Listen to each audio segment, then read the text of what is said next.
Hello, everyone. We are very happy to have you with us this Saturday morning.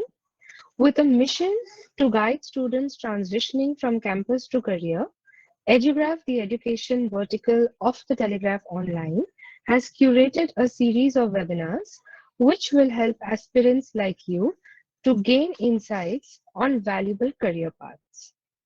Today's webinar will throw light on how to be an artificial intelligence and machine learning expert. Before we proceed further, a small request to our audience. While the webinar is in progress, kindly do not use the raise hand option. We are very honored to introduce our speaker for today. Mr. Subhendu Dey is a globally respected thought leader in data and AI strategy and architecture. His well-earned expertise today is shaped over 23 years of various technical roles.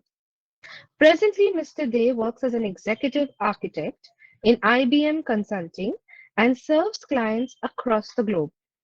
Outside IBM, he has been a regular technical blogger, and his articles have been published in many specialized forums. He is also a prolific speaker, talking on analytics, AI, and data to university students, chambers of commerce, and other industry bodies. Back home, Mr. Dey has a small family with his mom, wife, and his only daughter. He likes listening to music, and Tagore songs are one of his favorites. He loves reading novels and has a passion for photography. Mr. Dey, a very warm welcome to you to this virtual stage. Handing over the session to you. Okay, thank you once again, students. It really gives me a great pleasure to be with you this morning, and I'm glad to see that in a weekend morning, like so many of you have gathered here to listen to this kind of a topic, which is quite niche. I think a lot of you must be really studying a lot on the mathematics and statistics and all this area, and then which makes you kind of interested in this niche field of the AI and ML. So it really makes me very happy. And thank you once again for spending the time with us. And what I'll do is there is two things basically I want to talk about. One is before we begin, like this session is aimed towards like a lot of a wide variety of students. So I think students from below class 8 to the college students, they are all here, at least our registration data says so. So in some cases, you might find like some of the pages, some of the slides are like quite tough to understand. For some of you, it would be very obvious. But stay tuned. I think as a whole, throughout this 1 hour, there will always, like for every one of you, basically, there would be something to take away, right? So I sincerely hope that we'll keep that patience as well. And the second thing is like I wanted to actually talk about this how to be an expert, and definitely 1 hour you cannot talk about like what it takes to be an expert, right? Means you need to definitely study and all that, and you can very well imagine like it could end up landing like that okay, what do I really need to study for this, right? But if I really go and tell you that, okay, no, go and study mathematics, go and study these, that, etc., I am sure your parents and your teachers and your, in your all your tuitions, everyone is actually, telling this to you. What I wanted to actually twist this a little bit.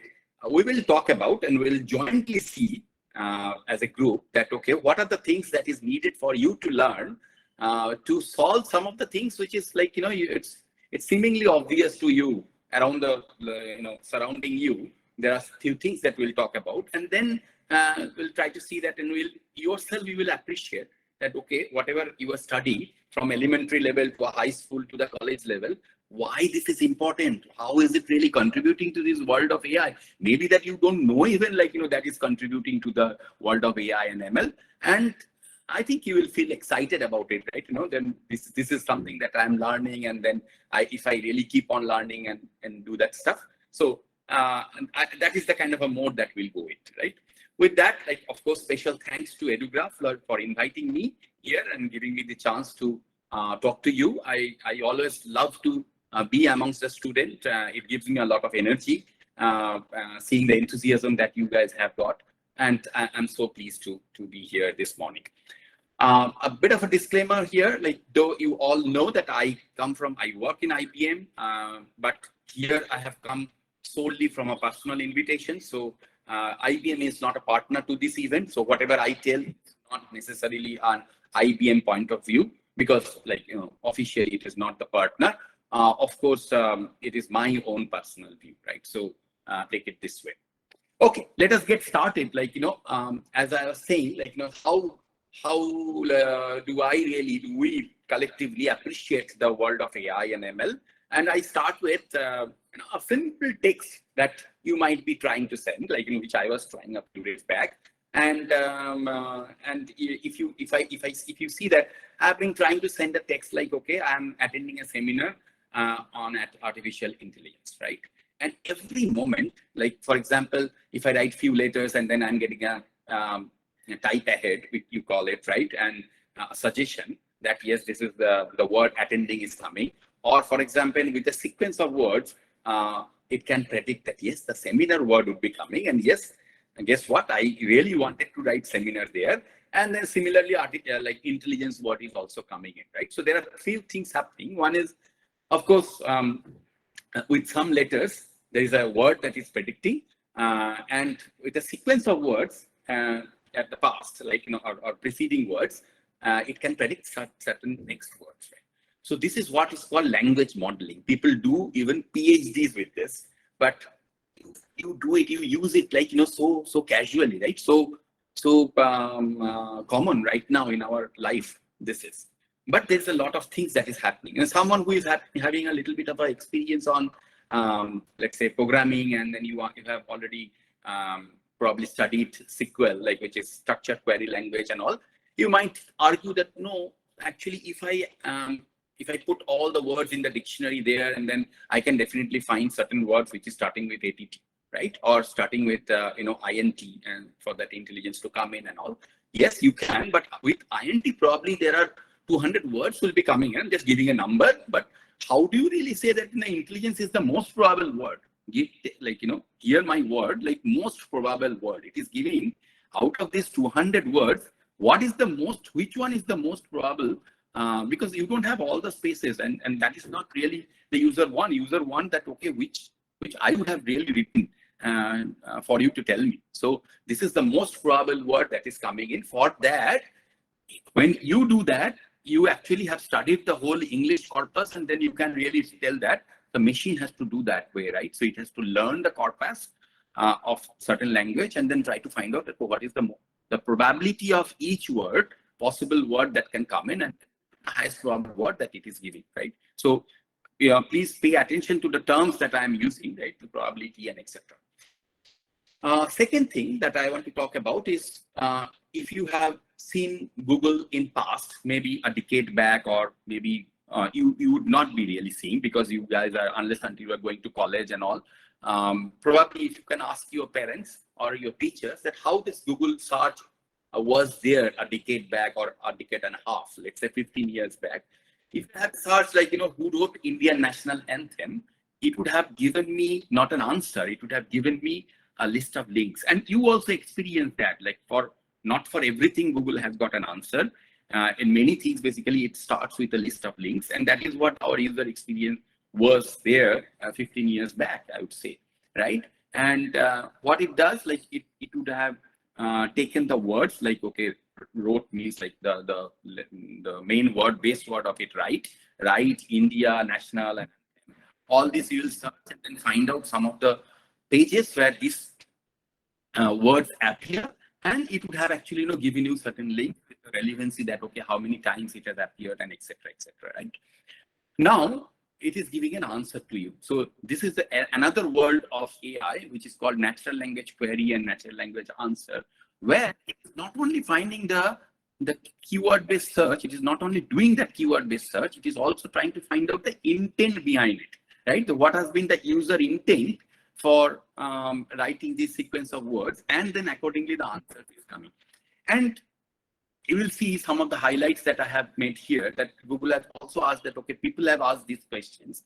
That means these questions also has got the same intent, and it has got a feedback also to learn. So we'll come to the definitions of machine learning in a moment, but you can think that, okay, the way Google have understood that, okay, these are the words which are similar, and then it gives you an opportunity to tell Google that, okay, is it working correctly or not, right? So this is definitely another interesting area of study, and little bit of an extension of it also is whatever that you are seeing right now. There are three assistants that you can see here.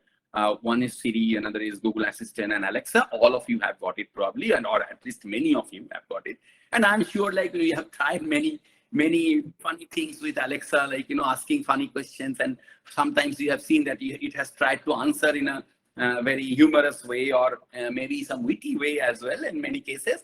And how does it happen, right? Again, similar kind of thing, which I was saying a few minutes back, which is the natural language query, all its corpus that it is searching, and again framing an answer for you. So all this 1, 2, 3, 4, 5, as you can see in the screen, these all are happening for you to really get this answer, right? However, in between there are many other things happening, which is like speech to text and text to speech and etc. Like you say it in words, and there's some speech that is happening, it is converting into text, as well as the answer that it is finding out in text, and it is actually converting into speech and etc. Right? So those are the kind of nitty-gritties that it is happening. So far, like the first one, we talked about language modeling, where you predict what is the kind of a word, next word that comes in. Second and third that we have talked about natural language query and etc.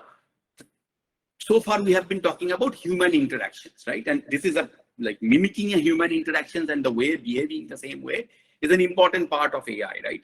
But what about means not really listening, saying this thing in the natural words, natural query, etc. How about thinking a very machine way, right, or rational thinking? So that is if you think about rules and etc., the complex rules, the first thing that comes into your mind is chess, right? So every move of chess is a rule-based stuff, right? So at a certain position, you know that, okay, these are the possible moves that I have, and for every move there is a gain calculation that you can do. Okay, what I lose and what I gain and etc. And you can possibly calculate also a few number of steps ahead, like, okay, what are the future steps could be, and based on that possibly you can take a calculative move, right?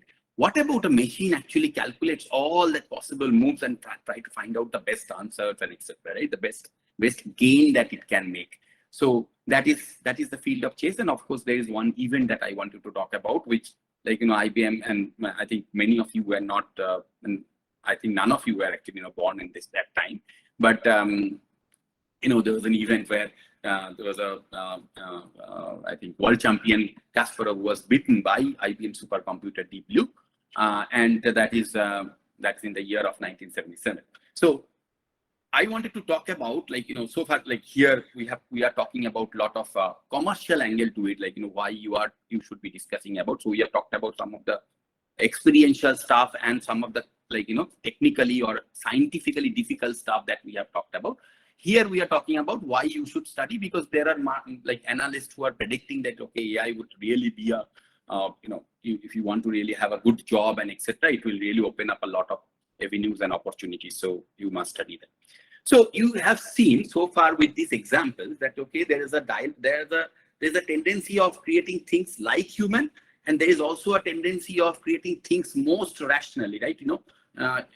Most calculative way, with the most reasoning and etc., right? So the scientists were actually also in the dilemma, or I would say two objectives they had, like creating or mimicking the human actions, or mimicking something which is, or creating something which is perfectly ideal, right? So all rational. And they were also having two other objectives, like act or behave like the humans, making a machine like the humans, or making a machine that can reason, that can think, right?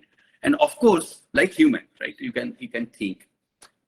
And artificial intelligence, people have tried to think okay, I can create machines in any of these, right? Or many of these, right? So, but when you think about AI today, as of today, there's a like the right bottom quadrant. People have tried, of course, like the chess player and etc. But more intuitive AI, more user experience, the loving user experience that you are having, which is more intuitive to use and etc. And which is have a lot of penetration within the human society, is when you are acting like a human. So that is where the most of the work that is happening and etc. And what is ML? When it is like, that AI agent that you are creating, when it is learning by its own interaction. You all learn, right? Means you all first attempt of a math sum that you are doing, and then you get a feedback, no, it has to be actually tried out in this way. Second time you may forget even, like, and then get some scolding from your teacher. And the third time you actually get it done, right? Because you have already learned that, okay, well, this is the kind of a pattern of a sum, and then this is the way that I have to solve it, right? So that is how machine also learns. You have to make it learn, and it creates a model. Like the way your logic is getting embedded within your head, there is something called model, again, which you would hear in the world of AI too often. It is nothing but a software component which is runnable, but it is a mathematical representation of certain situations in terms of functions or certain variables. And then we'll get to that, like, what the model is, and then you will appreciate, right? And whatever you are studying, how much it is helping, right? So, and this model has got two interfaces. Of course, there is a training interface and there is a running interface, right? And just to sum it up very quickly, that machine learning, artificial intelligence is something, a field of study, where actually you have the ability to understand and extract the meaning of an unstructured content. When I'm saying unstructured content, it is like the text, reading of a book, or the way I'm saying you are listening to this, and you are trying to, or you are visualizing certain things, and then you are trying to find out a meaning out of it, right? And then the machine can find out a meaning out of it. It can reason, generalize, learn, and react also, like the Alexa is responding to you in a natural language, right? Or Google now is also responding to you in a natural language. So this is how, that kind of a machine building would be in the world of AI. And of course, it uses some of the other techniques, like science behind this, like computer visions, natural language processing, robotics, and etc. So let us now try to understand, we have talked about a lot about, okay, what is AI and what means your natural interactions right now in nowadays in many cases, and then how it relates to AI, and must have appreciated that you have been using AI day in, day out. Now let us change our gears and try to understand, try to meet the other objectives that we are having, is that whatever you are studying or you are going to study, how is it really contributing to the world of AI? And I'm sure we'll appreciate that whatever you are studying is so important, right? Let's say your friend, that one of the AI agent that you are creating needs to predict certain things, right? Let's say, because it is like behaving like human, right? So you have got some, you want to buy a flat, right? And or your parents wants to buy a flat in a locality, and then they have got certain data. They have asked few friends, right? And then they have got certain data based on an area, what is the price of the flat that it could be. And then you are trying to create an AI agent which will give the best price, which will predict that, yes, this is the price that I should go for. And because you see that there are a lot of variations, right? So the first thing that comes to your mind, what is the relation between the, think about the term I'm using, relation, right? The relation between the price of the flat and the area of the flat, right? The square feet area of the flat. It is proportional, right? Means the natural intuition says that it is proportional.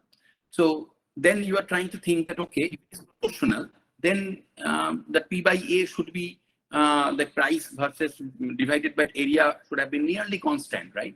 Now, it is not. You are seeing that, okay, this is the kind of a per square feet price that has come up. It has come from 4.4K till 5.4K, right? So it's a wide variety that you have got. So which one to pick? You are confused.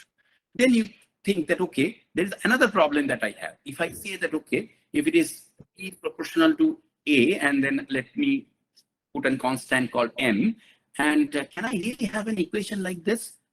Possibly not, because if the area reduces a lot, it goes to, let's say, one bedroom, a chotu sa tiny bedroom and all, Still, will that be so less a price? No, the price will be quite significant because that's the way the real estate price works, right? So possibly that is not the way it will work. It will possibly work is as a P equals to MA plus C. C is the constant. Like even if you have a very small flat, it will actually end up paying quite a good amount of money, which is represented by a constant called C, right? So, and for those of you who have already crossed class 8 or 9, you must be appreciating this is the equation of a straight line, right? Y equals to mx plus c, right? That is a kind of a equation of a it represents a straight line, right? So very simplified form, you now teach your AI agent that yes, you know what, it can actually follow a path of like y equals to mx plus c, though that I cannot see the m's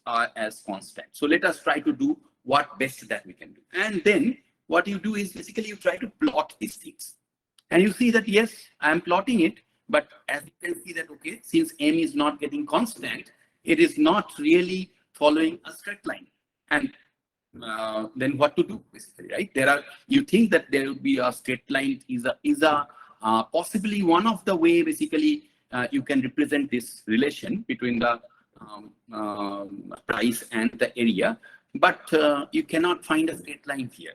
Now, you have learned a little bit of a statistics, and you have learned this mean, median, mode, and etc. So highest occurrences of a, let's say, a straight line where maximum number of points that can lie, you are trying to find out, and you find out this. So this could be one of the possible ways.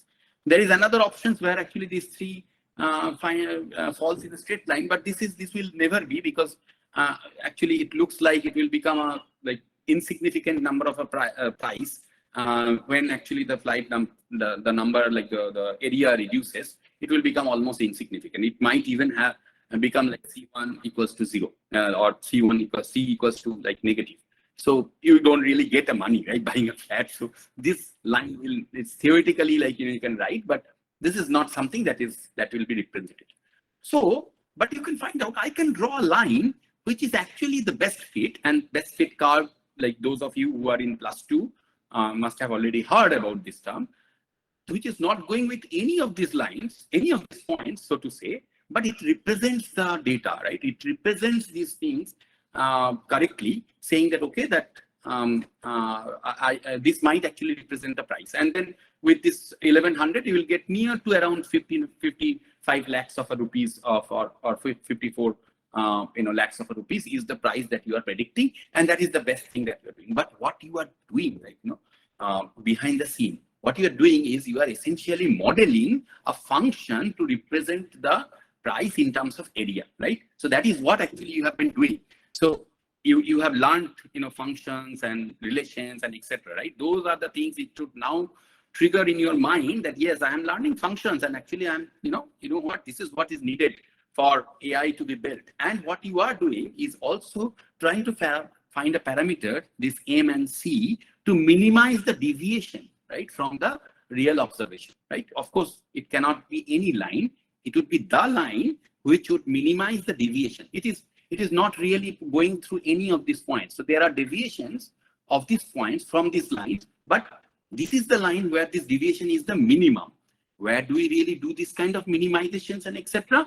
You do certain things, right? Means if you are in +2, you must be appreciating what this minimizations is all about. You do differential calculus, right? And you try to do this minimization. Now, this is becoming more complex. The real world is not as simple as the example that we are seeing, right? So it will not be only the area where the price would be dependent upon. It will rather be a number of many other things, right? So it will not be it will be a set of things, right? X1, X2, X3, and then Xn. How do I represent?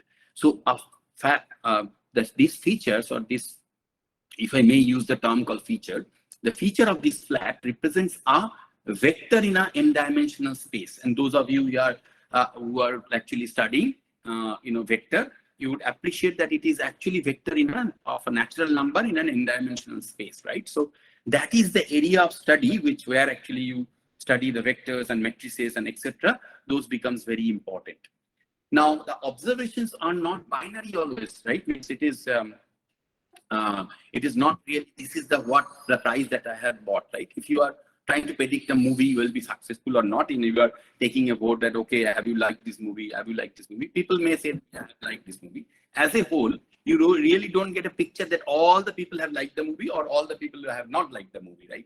Some of them could be very thrilled about it, and some of them could be thinking that, okay, it's a waste of time, right? So that means you are getting a probability. You are again like the way you have to calculate the probability of a word that would be coming in a language model, or probability of certain other things, that okay, what is the the most probable word, like sentence which is similar to these, and etc. You are calculating the probability. So you are actually going to the world of probability that you study in the statistics, where this AI algorithm has to depend upon. And to create this the AI to work, you have not really given this text and everything, right? So for a relation to work, you have to represent your text in a mathematical term, right? So you must have to say that, okay, you cannot say that, okay, who wrote Indian national anthem? You must have represented it some way in a mathematical format for an equation to understand, right? Or for a function to understand.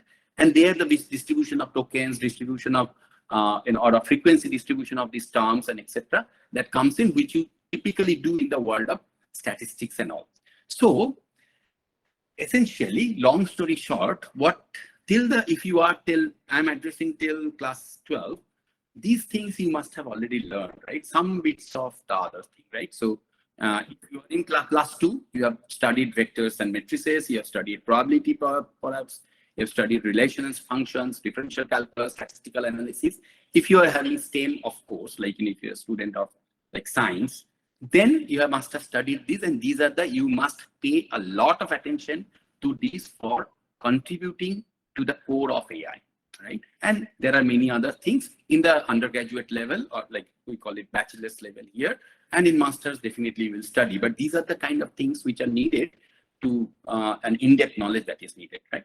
Now, these knowledge will take you to the core of AI as a scientist. But from an engineering perspective, when you make it happen in an industrial manner and for everyone and etc., then there are many other things to happen, right? So, for example, let's say when the data comes in, you have to visualize, right? So you have to help people, scientists take a decision. You might become the visualization expert, right?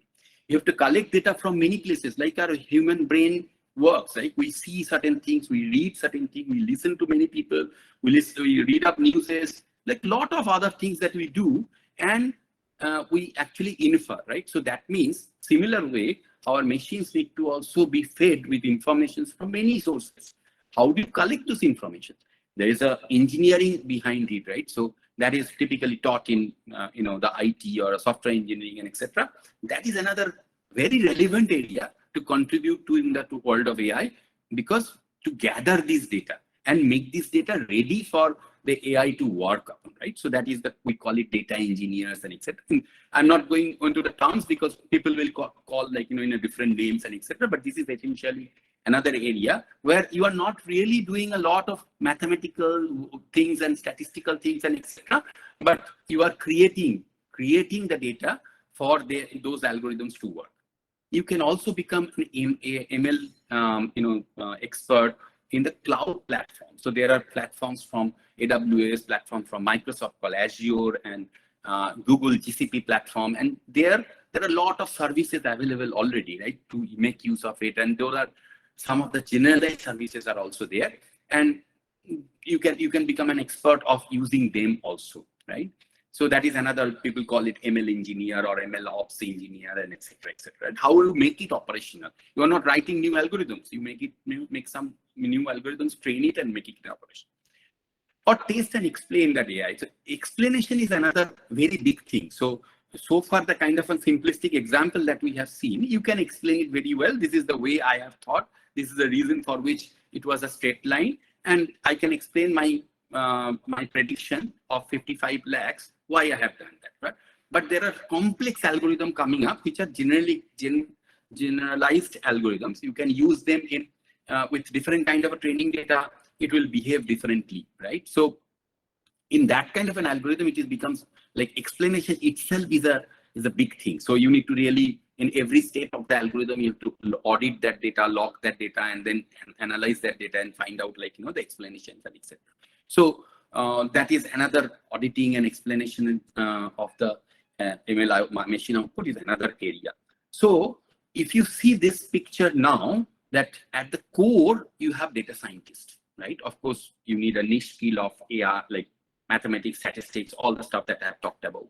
Surrounding that, you have data visualizer, you have big data analysts, like, who really understands the data from multiple places, based on certain domain knowledge and etc. And then make it happen, make it like, transform to the way basically the data scientist would want. The data engineers also does it like, in an industrial manner. ML auditor does it like, as I've explained, the explainability of it, and then whether it is working correctly or not. Is there any bias? Because it is very difficult to also, when machine is deciding something, it is very difficult to, sometimes it becomes easy also, if there is a intention is bad, then to, make it behave in a certain way, right? So there are, we try to check that whether it should not have any bias for any race or any, any color or anything, right? So that kind of it should be neutral. So as a neutral judgment for human being to have taken. Similarly, ML engineer I have talked about. So this is again a little bit like periphery of the AI. But if you're even not that, you can contribute to the world of AI through many other things, right? So the first thing comes into UX design. UX means user experience designer. So when people like, as I was saying, like 15 years back, it was a different way of a search engine, and now it works in a completely different way. It is like, it is a user experience person who have decided, okay, this is the way I should really design it, right? So this is means your mobile experience also, like, getting designed day in, day out in a different way. Nowadays, you have you can also type like, with your own command, like, if you're using an Android phone, like, probably you do it in Bengali as well, as a regional language. So those kind of things are like, user experience design. You are not implementing, but you are thinking, you're creative, you're finding like, this is the way that people will like it. So this is one big area for you to contribute at. Of course, I talked about software engineer. You can become a normal software engineer to also contribute to these kind of things, like, the process, because when you implement an AI, there are a lot of process changes and etc. that has to happen. Like when the IT systems that is implementing the process, those will need to be changed. The process models need to be changed and etc. That comes in. The domain expert, like for example, if you are an accountant, if you are a legal expert, if you are let's say someone coming from a very niche domain of certain which has got certain terms, like the way the legality has got certain terms, like legal people has got certain terms to be taught, right? To understand, okay, this is what it means. Similarly, the financial reports, when we are really mining it, and AI will like, as if you are reading this and then making a meaning of it.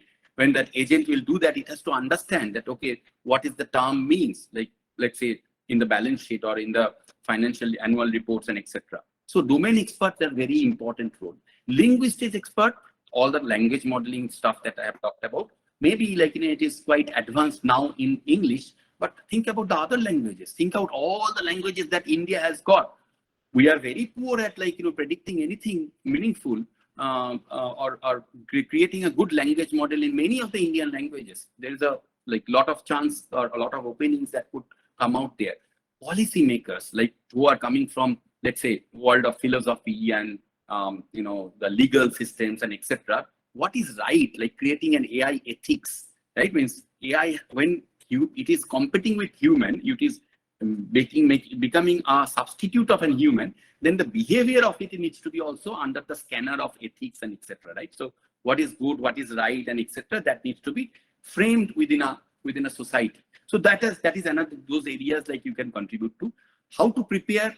Of course, I think by now we have understood like strong mathematical skills, statistics skills needed if it is like if you want to contribute to the core of the AI. But programming language, like as you go down here and you read, like you are not contributing to the core, but in general you should have this kind of knowledge, right? So there are some, for example, let's say computer vision, creative vision that is mentioned there. I was talking about user experience design, innate curiosity, right? Means you should be curious. It should always raise, like, should be exploratory mind that you should have, and perseverance is definitely something that is needed.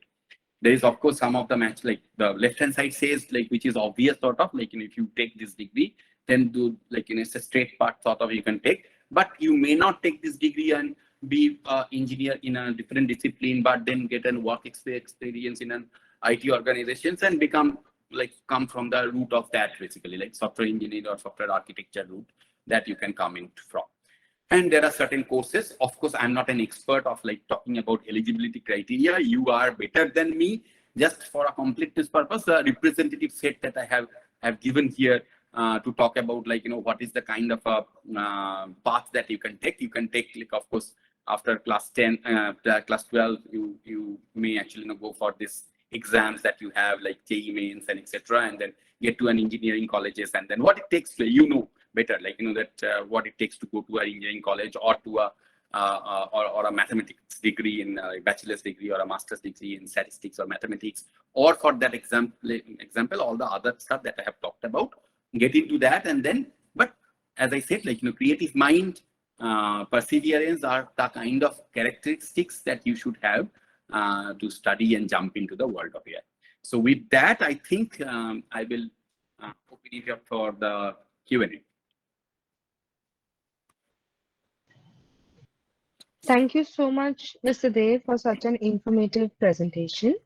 We are sure that the audience has gained some valuable insights from this presentation today.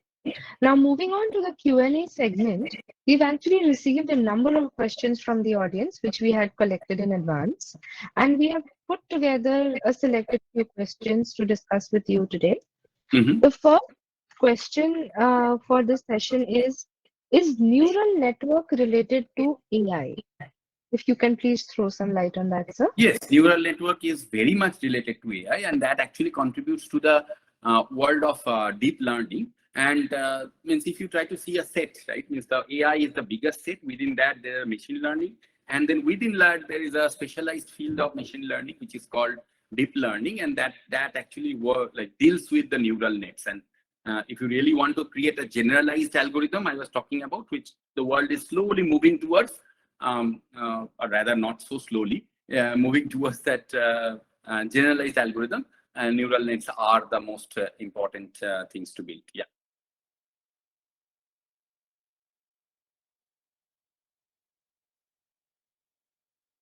Hello? Yes.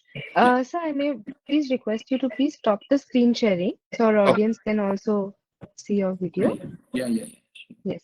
And we move on to our next question. A lot of our audience has asked about how important it is to be good in mathematics and statistics to be an AI/ML expert. I know you addressed it, but would you like to talk a little bit more about that, sir? Yeah, I mean, I think, as I said, like, if you are contributing to the core of AI, which is immensely interesting, I must say, and those who are maths is a favorite subject like me, can contribute, definitely can study more and then go to that level. But if you are not, don't be disheartened. Like, you can contribute to the world of AI with your other stuff that we have all talked about. But it is immensely important if you are really hitting to the core of AI. That's right, sir. The next question is, I'm currently pursuing a BSc in statistics. I'm interested in ML and data science as a career option. How can I start learning ML thoroughly and systematically? Can I gain some experience by doing some projects alongside my studies? Yeah, I mean, you can definitely try out, taking if your college really allows certain internship, then there are that kind of on the field experience. Many colleges allow, and they actually inspire the students to do that, or that kind of experience and all. Then it should. I'll suggest that you please go for it, basically. But if you are studying statistics, then you must be already studying a lot of algorithms, lot of machine learning algorithms already, which you would be using in machine learning, but maybe you are using them as a statistical analysis, right? So for the data preparation as well as for the predictions and etc. For example, all the regression and classifications and etc. that you must be doing already. Those are very much interested in very much relevant in an AI, and I think that would be quite helpful for like those knowledges. That's right, sir. The next question is, which programming languages do I have to learn? Yeah, means this is something means it is a personal choice. Means I know that you all probably are uh, wanting an answer from me as Python, as that because Python is the most popular language by now in the world of AI. But there's another perspective I should give also. Like if you are really studying computer science for that matter, or if you are interested in like programming and algorithms and all that, Python is not that strict language, right? It is not a well defined, or I would say like the definition or the grammar of this language is not that great, I would say. So it is relaxed. That's why it is very easy to use. You should better go for that kind of a language like Java and all, and then learn the algorithms, learn programming, and then use Python as well. Don't use like Python is definitely very useful in AI, but that would not give you the whole of the algorithm and like the computer languages and all software languages. That's right. The next question is, like, sir, would you recommend doing an online certificate course in AI and ML? Means I know there are many available, but means it is my again personal opinion would be like if you are in a dilemma whether to go for a online certificate course or let's say on the other side that you have a let's say very standard conventional master's degree or a postgraduate degree, I would think probably going for that would be a better option, the second one. That is my personal choice because that gives you a lot of credibility in the market and all. And definitely there are like certificates are easy to achieve. It's a short duration course. There are good courses also from various institutes and all. Those comes very useful when you are on the job already, right? But if you are a student, then try to go for some of the very standard courses. Thank you so much, Mr. Dey. The next question is, how would you compare an AI system with a human brain? With the human brain, of course, like when you're giving this chart of these 4 quadrants, you must have already got that. There was one dimension like think like human, right? And all we are trying to do is act like human, or a human behavior that we are trying to mimic. Human has got a lot of other capability of being much more creative than a machine can be at this moment.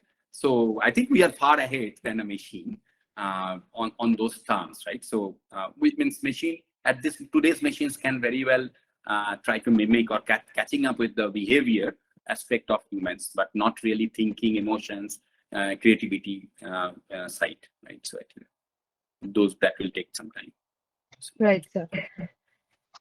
The next question is coming, which is, can I simply use basic Python to create a CMD-based robot? Okay, so I don't know what do you mean by the command-based robot? But if you are meaning like, okay, I'm creating a robot for a 3x3 TikTok application, right? That possibly you can create with a Python language, but it depends how complex things that you are building, right? So a robot can be an immensely complex. Think about Sophia, right? So which is probably the most advanced robot right now as far as the natural language interactions goes, and it has got expressions in its in her like face, and it has, she can answer and like rightfully in English language and all that. So those kind of things you definitely would not be possible in a base Python language. I mean, there are very advanced libraries like deep learning and all is needed. But yeah, if you are really doing a student project of doing a TikTok application, then it can. So the next question, this is something that we've been reading about quite often, about how AI and automation might replace a lot of jobs. There's been a lot of talk and articles and discussions around this. What would be your view on this? My view is always like, I think I faced these questions earlier also in other universities and also this is naturally, I think it's quite obvious to come in, but my view is something like this, like, this will create a different kind of a job, right? Of course it can do some of the work that which is very mundane, very regular, and then the same type of things that you are repeatedly doing, that you have seen over the years also, like the same thing happening earlier also. So those will probably get replaced by machines. But to make this kind of things, to have this journey, there are so many other jobs will come in. So AI will create a lot of other jobs as well. It's only that it's not a thing that it will end up having or eat up a lot of human work. It will create other works as well. That's right, sir. The next question is, what is deep learning? What are other cases except for robots where the AI and ML can be implemented practically for mankind? Oh, practically for mankind, there are many other things. Like, robots. If I don't know whether you are terming it as in the true sense of robot. Robot, I'm assuming something is a machine which is which can work by itself, right? It doesn't need any assistance or anything. If I'm having that definitions of it, then of course there are other fields where the AI is very useful. And sometimes, I talked about augmented intelligence, right? For example, let's say you are an analyst in a certain firm, and you really need to, as an analyst job, you need to study a lot of research papers, whatever is coming up, and you are really mining the directory of journals maybe, and then coming up with a very distilled point of view for your organizations, right? That is your job, and that this kind of job actually do exist, right? In the world, very much exists. Now, that actually takes a lot of hours if humans are only reading it, and we need a lot of people actually to do that. So instead of that, if the machine reads it and gives you a certain output, which actually gives you a little bit of a distilled information, but it is not taking a decision, but it is giving a distilled information to you for you to make your job faster, right? Then it is we call it augmented intelligence. It is not fully intelligent, but it is an augmented intelligence. That kind of thing is huge amount of applications are there. And in fact, I think augmented intelligence is more than an autonomous intelligence at this moment. So definitely there are a lot of other areas where the AI can be, or machine learning can be used rather than robots. Yes. Mr. Dey, there's another question, which is, what is the actual definition of coding and how can it be used in our daily life? No, coding is like, if you are having an algorithm, to represent that algorithm in a certain language that your computer understands, like, or the software understands. So that is called coding. So means, and you need to code, means anything that you implement in IT or in software, that needs to be coded. Of course, means there are right now there is a drive of no code as well, but that is behind the scene. The code is making happening, right? Means you are maybe having some widgets to drag and drop and all that. You might think like the kids may have that kind of an interface, but actually behind the scenes someone is writing the code for you. So that is what coding is all about. Like you have an algorithm, and then the algorithm needs to be codified. That's right, sir. The next question is AI and ML relatable to astrophysics? Yeah, why not? Like, I can't think of any area where this AI and ML would not be related to, because it is so kind of related to our daily life nowadays. Think about like the kind of data that you are getting in astrophysics, right? So there is a huge, like, if you are having a probe inside your, let's say, in the space, and it is collecting data, it is actually taking data for every second, like it is taking billions and billions of bytes of information, right? So that needs to be analyzed, and you cannot really study humanly. It is not possible. Some machine needs to really do that, like interpret it, and then make it in a representable form which the human mind can understand.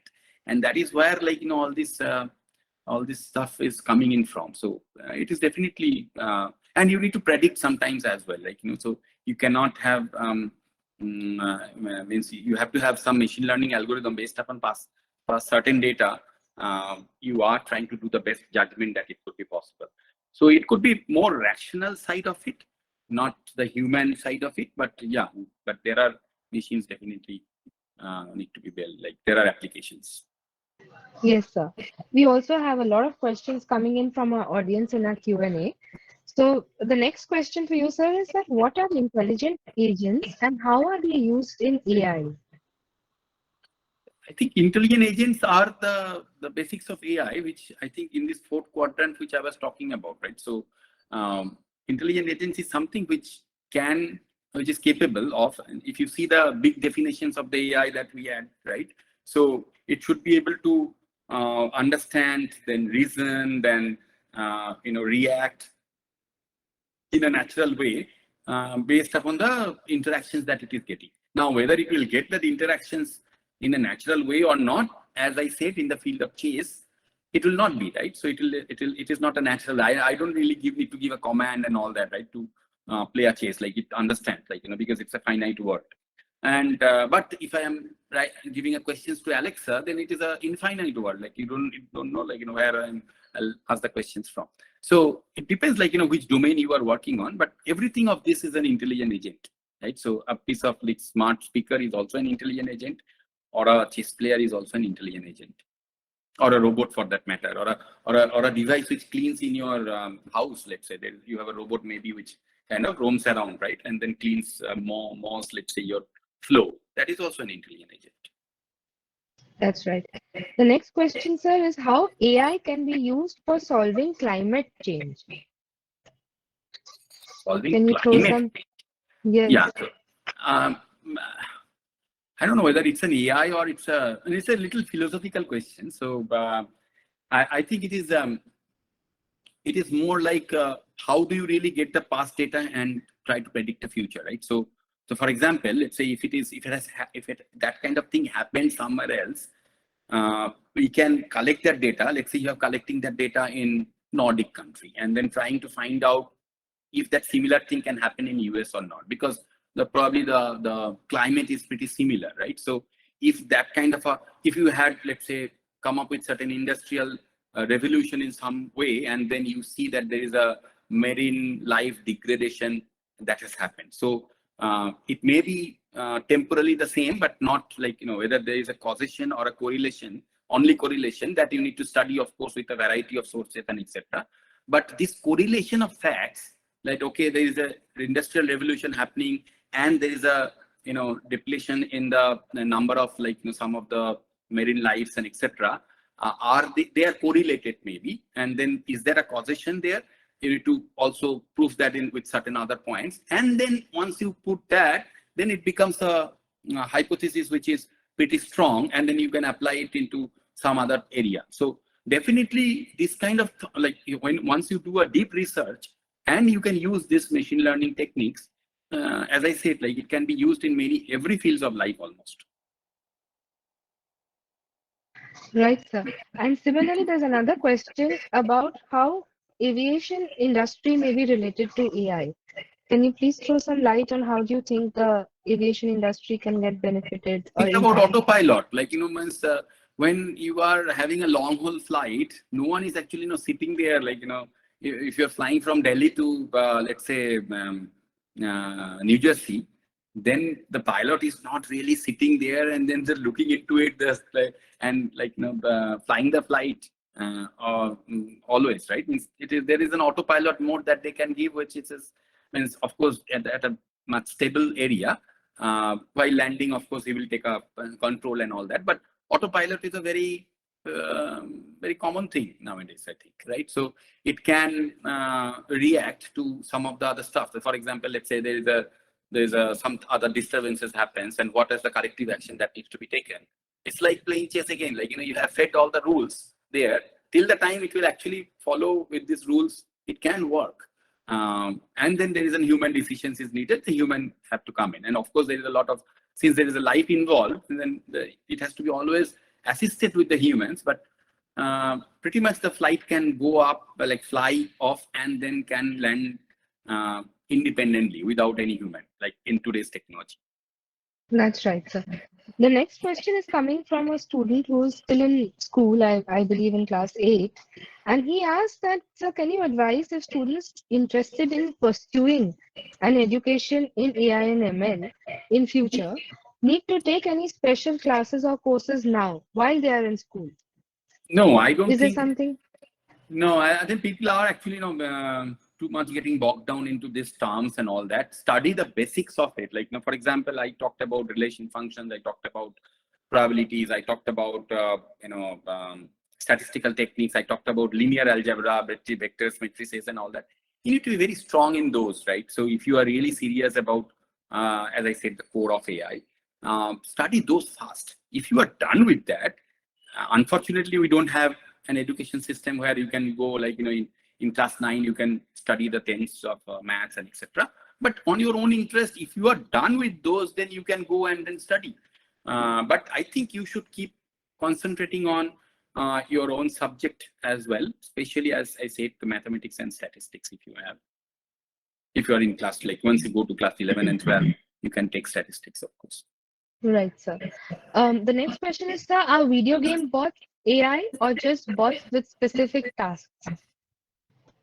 Video game bots, yeah, it's an AI, of course. The video game is not like, it is quite reactive to your moves, right? So it is definitely a field of AI. Means the video game, think about the analogy is the chess, right? Chess is also another video game where you have an opponent, which is a computer, right? So That's right. So the next question is, how can AI be used to cure deadly diseases like cancer and many more? right, okay, very good questions. In fact, I don't know what makes you write this, but this is one of the field where we are trying to really use AI as much as we can, right? Because of two reasons. One is the amount of data. Means you must have already understood that the correlation, causation, all these things that I was talking about, a fact leads to another fact, right? So for example, characteristics of a cell leads to detections of a cancer, and treatment over a cell leads to a healthy or increased lifespan, or maybe curation of cancer later on. Like till probably it is not possible, but whatever, like shape and form, it is there. But that kind of thing happening all over the world, right? It is humanly impossible to study all of them for a doctor to, read up all that and then find out the best answer or best treatment protocol that it should take. So finding out these causations, finding out this relationship is very important, one. And second is to present it for or read that up through a machine and present it with to the doctors is another very important use of AI in the medical terms, right? So doctors should be able to search on it much easier than going through millions of pages of, let's say, journals and research papers, but search on it, find out the results more easily, more intuitively, and take his own decisions, right? That is another thing so it is immensely important for the healthcare business, for the medical treatments. That's great, sir. That was our last question for the session. And sir, it will be very nice if you can share some advice for all our participants today who all are aspiring to pursue a career in AI and ML. What would be the, some crucial, valuable advice that you would like to share with everybody? Yeah, I mean, I think it is like you are half job done when actually you have got interested in this field, right? So not every people down the street will be interested. So you are definitely special. That's why you are listening to all this and you have got an interest in that. Now, as I said, there are, of course, if you want to go to the core of it, then study those subjects that I have talked about. But try to think about, if the chances are limited there, right? Because there are not many people, not many universities that we have, who not many seats are there. But try to see that, okay, how can I really contribute there? Means even if I am a linguistic expert, I can be contributing to the world of AI. I mean, that sense, that feeling, that belief that needs to come to your mind. If I'm a creative person, I have all the opportunities in my hand to contribute to the betterment of certain things through the application of AI, right? And that is something that you need to have that belief in yourself. And as I said, have this perseverance, have this belief within you. I think you definitely would succeed. Yeah. So, and I would like to really ask you that with the advancement of artificial intelligence, how do you see the world in 2050? What do you think the world would be like in terms of technology and automation? Then there will be a lot of things which will get automated and all, but I think people will also understand that there are means again this has got two parts. Like science will go in its own way, but there is another. We all are humans, right? So there are a human aspect to it as well. So there is a philosophical angle to it. So if everything that we do is too much of an adoption of it may have certain other effects and etc. So it will correct by itself. People will say, okay, what is the way that I should adapt to, right? Means instead of playing football, if you are playing your video game, whereas video game is itself by itself is a creating a video game is a grand thing, but playing the video game is probably not as good as playing a football on the field, right? So people will trail I think the human civilization will step up, will understand that the importance of what needs to be done and etc. Not everything that is created by very advanced science is always useful to the society, right? And giving just an example of video game because the kids will understand that. There is of Yes, course yes. you need to go out, play and on the field, and then that gives you a lot of energy, right? So that makes you creative. That makes you doing certain things like meaningfully. Absolutely, sir. Thank you so much, sir, for sharing such valuable insights with our audience today and Mhm. taking time out from your busy schedule. And I'm It's my sure pleasure. thank you so much, sir. And I'm sure our audience has deeply benefited from our discussion today. Um, and I also would like to thank our audience for being so patient and for taking the time out on a Saturday morning to join us today. So please keep tuned. How to Be series has many more episodes coming up, and please follow us for further updates. Thank you so much. Thank you so much, everyone. Thank you. Thank you, Mr. Day. Thank you Bye. so much.